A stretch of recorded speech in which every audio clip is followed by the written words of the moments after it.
The Minister of Finance and the Coordinating Minister of the Economy, Wale Edun, says implementing the National Single Window Project will significantly transform trade facilitation in Nigeria and reinforce stabilization of the economy.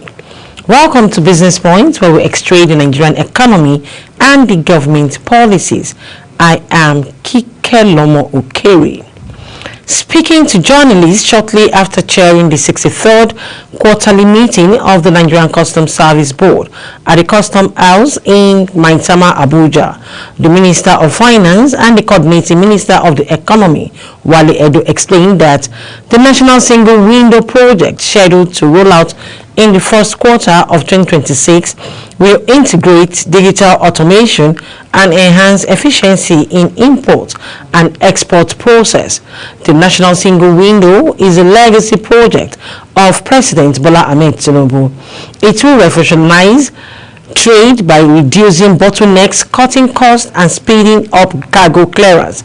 This combination of the digital automation and efficiency will significantly boost the economy. He noted that Customs had already deployed WCO accredited officers who contributed to drafting business process requirements and participated in vendor selection. With continued technical support from the Trade Modernization Projects Limited, recall that the National Single Window Initiative was formed by President Bola Ahmed Tinubu's administration to unify all trade-related government agencies on a single digital platform, harmonize clearance process, reduce bureaucracy, and promote Nigeria's competitiveness in global commerce. Minister Edun added that the reform will complement ongoing fiscal measures which have already begun, stabilizing inflation, improving exchange rate, and strengthening Nigerian trade balance, and as well as foreign exchange reserve. Reviewing custom half-year performance, the minister disclosed that between January and June 2025, the service collected 3.68 trillion naira in revenue, surpassing projection by 11.85% and reflecting a 25% rise compared to the same period in 2024. It says revenue for the first 6 months stood at about 3.7 trillion naira, which is above target by 12% and represents a strong improvement over last year. Customs has demonstrated that reforms and technology can significantly enhance revenue mobilization. The minister stressed that the performance was crucial not only to the federal government but also to state and local government, giving customs contribution to the federal account, noting that the revenue being generated feed directly into the federation account and supports the budget of all tiers of government. With the single window initiative fully operational, greater efficiency and higher return is expected. The Presidential Compressed Natural Gas Initiative has clarified that the federal government does not provide subsidies on compressed natural gas (CNG) following the recent hike in pump price by some operators. In a statement by PCNGI, explained that pricing decisions are solely at the discretion of private sector players, while stressing that government agencies will continue to guide against exploitation of consumers. The recent adjustment in the CNG pump price was carried out by NIPCO Gas, a private sector operator in the auto CNG market. NIPCO is one of the several investors in the sector and, like other operators, retain the discretion to set price in line with its business and commercial realities. It's noted that PCNGI neither sets nor regulates CNG price, as this falls under the mandate of the Nigeria Midstream and Downstream Petroleum Regulatory Authority since April 2024. The authority has maintained an incentive-based pricing framework for auto CNG that remains unchanged. This framework ensures CNG will always be priced at a discount to PMS and diesel. It also empowers NMDPRA to act against price gouging that violates this framework. Since the launch of the domestic gas market in June 2025, PCNGI has been working closely with the Gas Aggregation Company of Nigeria and the NMDPRA to ensure steady supply and long-term price stability. It emphasized that the era of the OPEC subsidy that crippled the PMS AGO sector will not be replicated in the CNG market. Instead, the CNG sector is being developed as a transparent, investment-driven market where healthy competition will drive costs down over time. Over $1 billion in investment have been attracted into the CNG sector in the last 18 months under the administration of President Bola Ahmed Tinubu. Protecting this investment requires consistency, transparency, and a market-driven approach. Shell Nigerian Exploration and Production Company Limited, Managing Director and Chairman of Shell's Off-Grid Impact Investment, Roland Adams, says Nigerian huge energy shortfall should be seen as 200 billion naira investment opportunity for both local and international investors.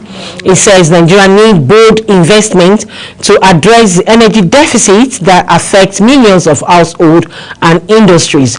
Addressing business leaders recently at the 2025 International Business Conference and Expo of Lagos Chamber of Commerce and Industry, Adams, who assumed the role of all board chairman in July, quoted statistics showing that over 80 million Nigerians lacked access to reliable electricity, noting that consequences of the deficit are far-reaching, stifled productivity, limited access to quality healthcare and education, and stunned economic potential. However, Adams was optimistic that the right policy and investment, the deficit could translate to a $10 billion to $20 billion market opportunity, especially in off-grid energy solutions such as mini-grid, solar home systems, and clean cooking technologies, which was established by Shell in 2016, had achieved a 50 direct investment, committed over $40 million, and supported ventures that have brought clean energies to over 1.2 million Nigerians across 190 underserved communities across the country. It called for more investment, highlighting the importance of strategic collaboration, not just in energy but also across agriculture, digital economy, manufacturing infrastructure, and financing services. It commended efforts to attract foreign investment, including the launch of Investopedia by Governors, a digital platform showcasing opportunities across 33 states of the Federation. The presidency says Nigeria is firmly on track to meet its annual non-oil revenue target. In a statement signed by the President's Special Advisor on Information and Strategy, Bayo Ononuga cited new figures showing a sharp rise in collection driven by fiscal reform, tax compliance, and digitized revenue system. The statement was titled Nigerian Non-Oil Revenue Power Strongest Fiscal Performance in Recent History. According to data released for January to August 2025, non-oil revenue rose to 20.59 trillion naira, up from 40.5% from the 14.6 trillion naira recorded in the same period of 2024. The presidency says this represents the strongest fiscal performance in Nigeria in recent history, noting that Nigerian fiscal foundations are being reshaped. For the first time in decades, oil is no longer the dominant driver of government revenue. The presidency credited the increase to structural reform, including improved enforced custom automation and digital tax filing, adding that the task ahead is to ensure these gains are felt in better schools, hospitals, and jobs. Of the total collection, non-oil revenue now accounts for 3 out of every 4 naira, with 15.69 trillion naira coming from non-oil sources. It says custom alone collected 3.68 trillion naira in the first half of 2025. 390 billion naira above target, reflecting what it's called systematic changes, not one-off windfall. While inflation and exchange rate adjustments have contributed to revenue uplift, and presidency says the gain are primarily reform-led. President Tinubu, who addressed a delegation of Buhari organization at the State House, pointed to the revenue growth as evidence of improving public finance and noted that the federal government is no longer borrowing from local banks, easing pressure on the domestic credit market. The presidency also highlights a ripple effect at the sub-national level. For the first time, monthly allocation to Nigerian 36 states and the 774 local governments crossed 2 trillion naira in July, driven by increased federation account disbursement. Officials says the improved fiscal space allows states to boost spending on infrastructure, agriculture, and social service, aligning with Tinubu's inclusive growth agenda. Resources are being directed closer to the people, although it added that current revenue performance still falls short of the president's ambition for higher spending on education, healthcare, and infrastructure.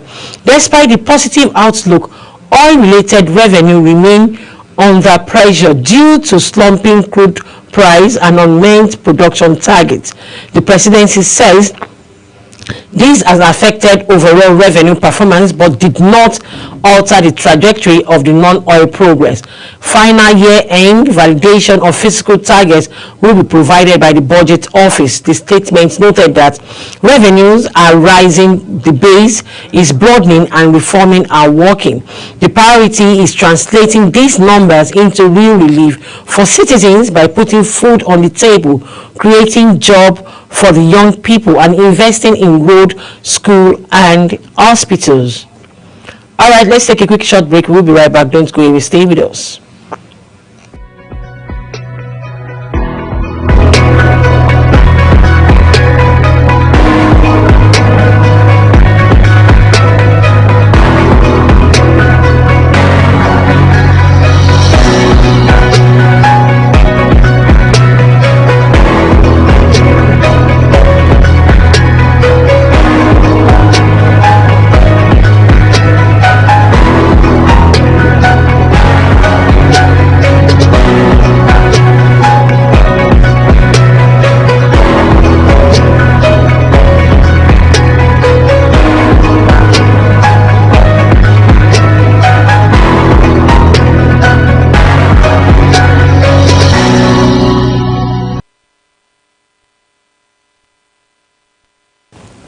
Welcome back. If you're just joining us, it's Business Point on Global Television, where we extray the Nigerian economy and the government policies.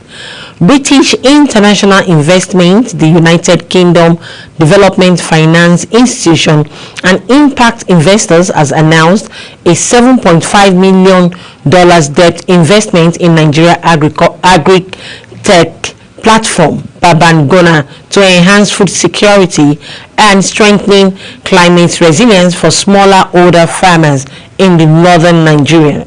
Announcing the commitment in Lagos during media rally, Bill says the funding is targeted at tackling key barriers limiting smallholder farmers and including poor access to finance, agriculture, input, training, and reliable markets. Northern Nigeria, which produce between 50 and 60% of the country maize, continue to grapple with the challenges of low productivity, high post-harvest losses up to 30%, and increasing vulnerability to climate risks such as flooding and drought. Babangona technology-driven model is designed to address these structural problems by providing farmers with end-to-end services through its AI-powered platform. These services include access to quality input, financial credit, training on climate smart practice, and support for harvest, storage, and market access. Through its franchise system, the company also enables top performing farmers to establish, run their own micro enterprises which provide agricultural service and working capital financing to other farmers. The model allows these enterprises to eventually scale up and access funding from local banks, thereby creating a sustainable financing pathway for small orders. With the new funding from Bill Babangona project, it will improve yields, increase income, and strengthen climate resilience for about 140,000 farmers in northern Nigeria by 2029.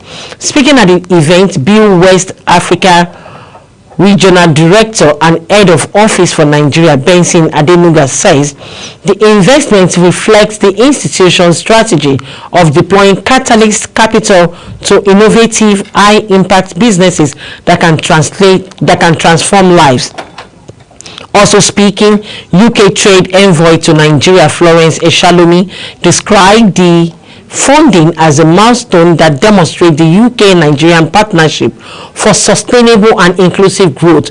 Babangona Managing Director Kola Masha described Bill's support as a reaffirmation of its long-standing commitment to the enterprise, recalling that the British government was the first institutional investor in its 2013 public debt rise. The British International Investment revealed that it invested £1.09 billion in African companies in 2024.